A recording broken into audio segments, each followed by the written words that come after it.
বাংলাদেশের বর্তমান রাজনীতিতে সাবেক ক্ষমতাসীন আওয়ামী লীগ বর্তমানে নিষিদ্ধ সংগঠন।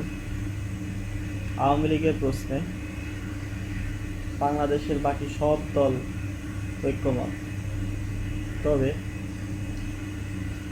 বাংলাদেশ জাতীয়তাবাদী দল বিএনপি, তার অঙ্গ সহযোগী সংগঠন ছাত্র দল, যুব দল, স্বেচ্ছাসেবক দল সকলে আওয়ামী লীগের প্রোগ্রাম প্রতিহত করার জন্য যেভাবে মাঠে দেখা যায়, অন্যান্য বিরোধী দলকে এভাবে কিন্তু দেখা যায় না।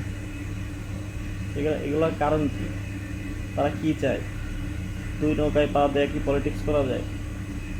সব সময় নিজেদের এনটি আওয়ামী লীগ বলেন, কিন্তু কাজের বেলায় তাদের কর্মসূচি ঠেকানোর ক্ষেত্রে সবসময় তো বিএনপি, যুব দল, ছাত্র দল ভূমিকা রাখে।